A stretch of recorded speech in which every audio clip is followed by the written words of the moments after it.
ఇచ్చేటువంటి డబ్బుల కోసం ఈ బీసీ సప్లాన్ కానివ్వండి, ఎస్సీ సప్లాన్ కానివ్వండి, ఇవన్నీ ఏ విధంగా మానేస్తున్నారు. మేము ప్రచారం చేస్తున్న చోట యువకులుగా ఉండేటువంటి వాళ్ళు, కొత్త ఓటర్లు మాకు మాక్సిమం ఆకర్షితులు అవుతున్నారు.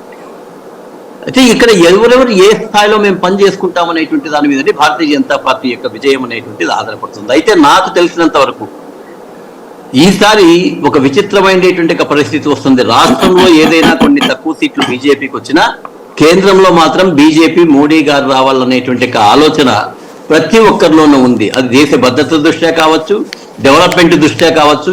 నేను ఒక గ్రామంలోకి వెళ్ళి 2014లో 14 లక్షలు ఉండేటువంటి మన దేశ బడ్జెట్ 45 లక్షల కోట్లయింది అనేటువంటి విషయాన్ని చెప్తే అక్కడ ఉండేటువంటి పెద్దవాళ్ళందరూ కూడా ఆశ్చర్యం, సార్ ఇంతవరకు మేము ఏ మీడియాలో కూడా ఇది వినలేదు అని చెప్పేసి మాట్లాడారు.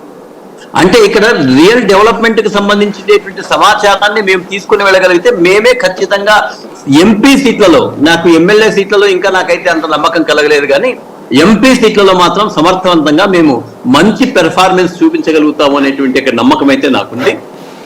దానికి తోడు జనసేన పార్టీలో ఉండేటువంటి పవన్ కళ్యాణ్ యొక్క ఆకర్షణ కూడా తోడైనప్పుడు, ఆ నంబర్స్ అనేటువంటివి అందరూ ప్రజలు వచ్చినప్పుడు వాళ్ళకి మేము వాస్తవాలు వివరించగలిగినప్పుడు మాత్రం భారతీయ జనతా పార్టీకి ఎడ్జ్ ఉందని చెప్పేసి నేనైతే పూర్తిగా విశ్వసిస్తాను. ఇంకా మీరు పవన్ కళ్యాణ్ ని నమ్ముతున్నారా? అంటే పవన్ కళ్యాణ్ టీమ్ లో మీరు పూర్తిగా వెళ్లేంత వరకు మేమైతే నమ్ముతామండి.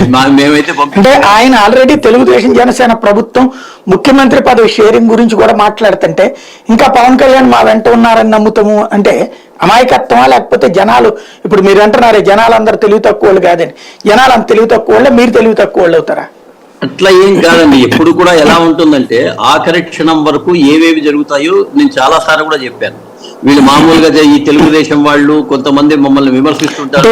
ఒక ప్లానింగ్ లేకుండా ఉన్నప్పుడు ఆఖరి క్షణంలో లెక్కలు వేరుగా ఉంటాయండి. ఇక్కడ ఎంత పక్కాగా వాళ్ళిద్దరు ప్లాన్ వేసుకున్నాక కూడా బహిరంగంగా చెప్తా ఉంటే కూడా ఇంకా మేము మాతోనే ఉన్నాడు కాబట్టి రేపు పొద్దున మా చరిష్మా ఆయన చరిష్మాతో మేము వస్తామంటే అమాయకత్వం అవుదా? కావాలంటే మీరు వెళ్ళొచ్చు, ఆ కూటమిలో తప్పేం లేదు, యూ దట్ రైట్.